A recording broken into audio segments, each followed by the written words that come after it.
तो लालू का दावा था कि नीतीश दोबारा महागठबंधन में आना चाहते थे। अब जीतन राम मांझी ये कह रहे हैं कि रामविलास पासवान भी महागठबंधन में आना चाहते थे। मांझी के खुलासे पर बिहार की सियासत गर्मा गई है। बात सही है, हम भी तस्दीक करते हैं।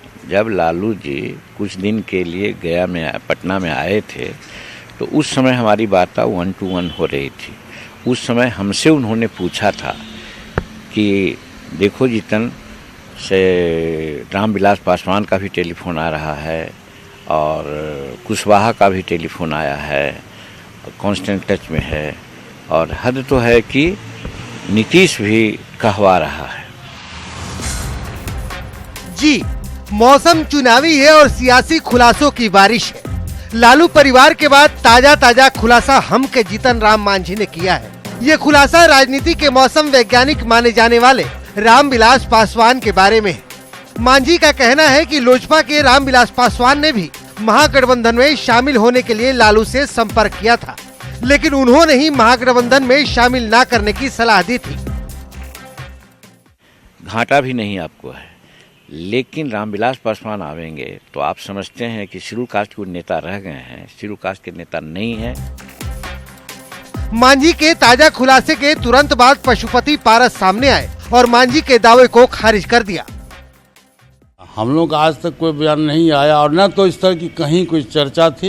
ये जीतन राम मांझी की बयान जो बयान है तो इसको साबुत करें, तब न सबूत दें। मैंने कहा न पर्सनैलिटी कट की लड़ाई है, वो चाहते हैं कि रामविलास पासवान के स्थान पर हम पहुंच जाएं। मैं तो आपको कह रहा हूँ।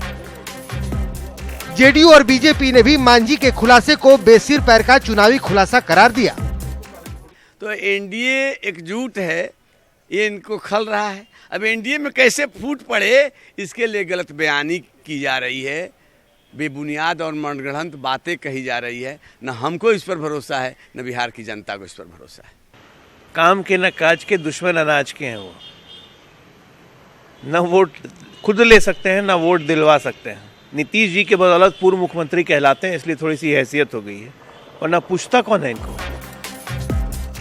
अब एनडीए नेताओं की बातों में दम है या फिर मांझी का दावा सच है, ये तो वही जाने। लेकिन जिस तरीके से ऐन चुनाव से पहले लालू परिवार ने खुलासा किया और अब जीतन राम मांझी खुलासा कर रहे हैं, उससे तो यही अंदेशा लग रहा है कि ये सारी कवायद चुनावी फायदे के लिए ही है।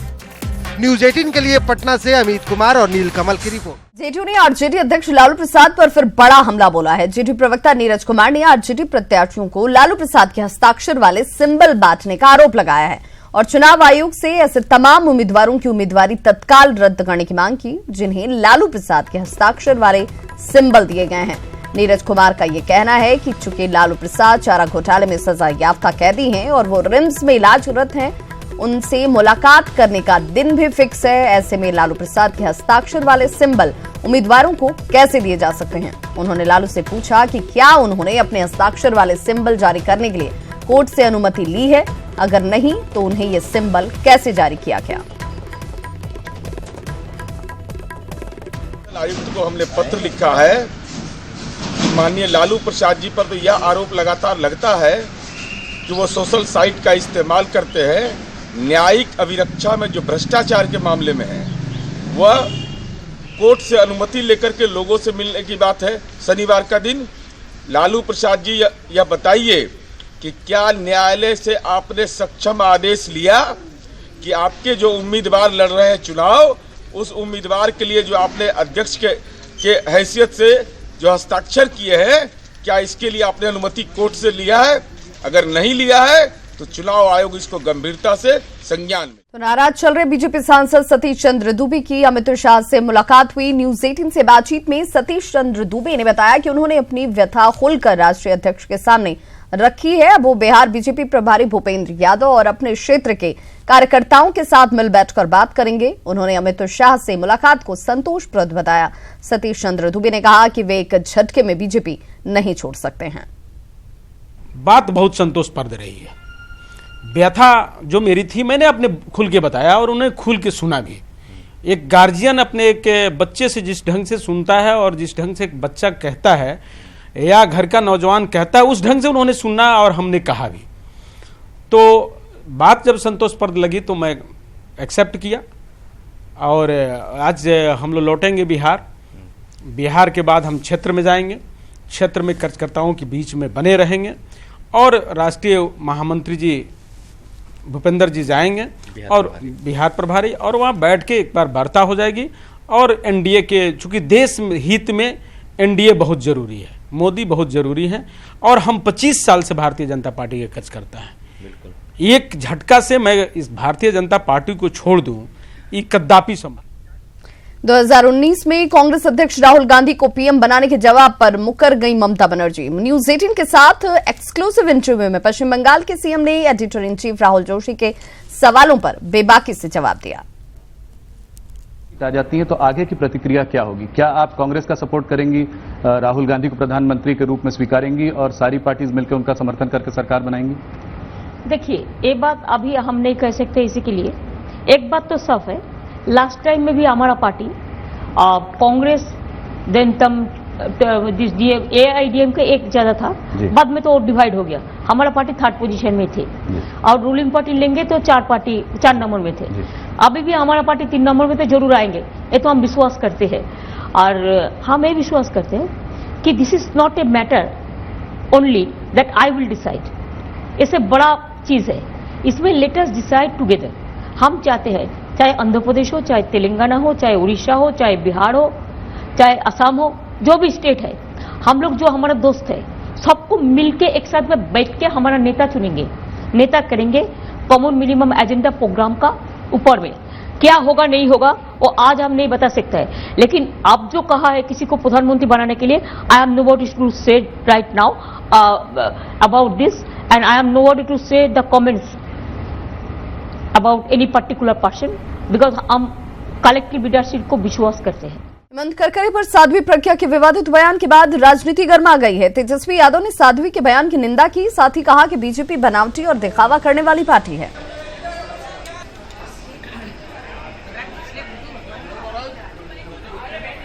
बीजेपी जो है शहीदों के बारे में बोलती है, शहीदों को सम्मान देते हैं, लेकिन मतलब एक तरफ हेमंत करके जो कि शहीद हुए 26/11 की ये आतंकी हमले में, उनके बारे में इस तरह का बयान।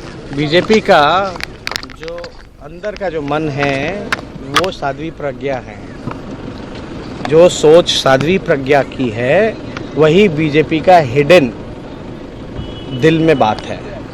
ये दिखावटी, बनावटी और मिलावटी राजनीति करने वाले लोग हैं बीजेपी। तेजस्वी के बयान पर चिराग पासवान ने निशाना साधा है। चिराग ने कहा कि जाति का नाम लेना सही नहीं है। वहीं चिराग ने आरोप लगाया कि आरजेडी प्रत्याशी रिम्स में लालू से मिलने जा रहे हैं और जेल से ही पूरी पार्टी चलाई जा रही है। राजनीति होनी नहीं चाहिए और इस तरीके के सवाल पूछकर किसी की जाति पे सवाल उठाना, मुझे लगता है ये अपने में ही बहुत गलत सवाल है। सवाल ये है कि जिस तरह से लालू यादव के ऊपर आरोप लगा है कि वो जेल में बैठ के जी जेल में बैठ के सिंबल बांटे हैं, कितना जायज है? हाँ तो सही है, इसमें कहाँ गलत है? इसमें कहाँ गलत है? हर किसी को पता है जिस तरीके से तमाम प्रत्याशी हर हफ्ते उनसे मिलने जा रहे हैं, वहाँ पर जा रहे हैं, तो उन्होंने सबको जेल में बैठ के सारे डिसीजन वहाँ से हो रहे हैं और सारी पूरी की पूरी पार्टी जेल से रन की जा रही है। इसमें तो कहीं कोई, मुझे नहीं लगता कि किसी को भी संदेह। सुशील मोदी ने पिछड़ा अति पिछड़ा को लेकर आरजेडी पर हमला बोला है। मोदी ने कहा कि जो लोग आज अति पिछड़ों के हिमायती बनने और मोदी सरकार पर सवाल उठा रहे हैं, वो देख लें कि मोदी सरकार ने कितने पिछड़ों को सम्मान दिया है, जबकि राजद ने अपने 17 साल में केवल एक अति पिछड़ा को, आपको ये भी बताते चलें कि अपने 17 कैंडिडेट में केवल एक अति पिछड़ा को टिकट दिया और एनडीए ने तकरीबन 7 लोगों को टिकट दिया है। अति पिछड़ा से राजद केवल MY बनकर रह गया है। लोगों ने 15 साल बिहार में राज किया, उनको लगता था कि पिछड़ों के वोट पर उनका एकाधिकार है और अति पिछड़ों को उन्होंने अपना बंधुआ मजदूर बनाकर रखा था। और आज जब पिछड़ा समाज को कोई व्यक्ति देश का प्रधानमंत्री बना है तो इनको जलन हो रही है, इनको परेशानी हो रही है। और आपको बता दें कि ये पूछ रहे हैं कि पीएमओ में कौन है पिछड़ा, तो नरेंद्र मोदी जी का जो प्राइवेट सेक्रेटरी है, जो उनका निजी सचिव है, वो आदिवासी समाज से आने वाला राजीव टोपनो जो है उनका प्राइवेट सेक्रेटरी है। उम्र की 100 बसंत देख चुकी गया कि दादी अम्मा भी लोगों से लोकतंत्र की मजबूती के लिए वोट देने की अपील कर रही हैं। देखिए हमारी रिपोर्ट।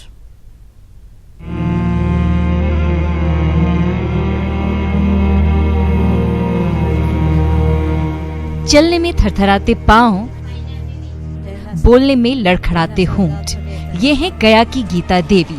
उम्र के शतक के करीब पहुंच चुकी गीता देवी ने पहली बार 1952 में अपने मताधिकार का प्रयोग किया था। गीता देवी अत्रि प्रखंड के चिड़ियावा गांव की रहने वाली हैं, जो जहानाबाद लोकसभा क्षेत्र में पड़ता है। भले ही वो ज्यादा दूर तक पैदल चलने में असमर्थ हैं, लेकिन आज भी चुनाव में वोट करना नहीं भूलती। साथ ही वो लोगों से भी मतदान की अपील कर रही हैं। जहना सजाद होले तहना सम वोट दे रहले, बटन दबावा है, बटन दबावा है। वोट देना जरूरी है, सब कोई वोट दे है। गीता देवी स्वतंत्रता सेनानी भी हैं और उनकी तमन्ना है कि जब तक उनकी सांस चले तब तक वो मतदान में जरूर हिस्सा लें। ऐसे में उनके घर वाले भी हर चुनाव में उन्हें मतदान केंद्र ले जाकर वोट जरूर डलवाते हैं। इसमें भी मतलब ये पूर्ण रूप में एक्टिव है और लोगों को भी कहते रहती है कि नहीं, जो जब हम इतना बूढ़ी होकर के वोट देवे जा सके तो तुहनियों घर से निकल के जल्दी जाके वोट देती हैं। अभी तो पूरा उत्सुकता रहता है इनके अंतर्गत कि हाँ हमको वोट करना ही है जाकर के। और घर में भी है, जो घर में जो इनकी जो हमारे बहू वगैरह हुई जो भी है, इन लोगों को सबको कहती है कि नहीं, काम पहले वोट दे के आओ तब काम करना। लोकतंत्र की मजबूती के लिए हर एक वोट जरूरी है, इसे लेकर चुनाव आयोग भी कैंपेन चला रहा है। ऐसे में उम्र के अंतिम पड़ाव में गीता देवी की अपील काबिले तारीफ है। न्यूज़ 18 बिहार के लिए गया से एलन दिल्ली की रिपोर्ट।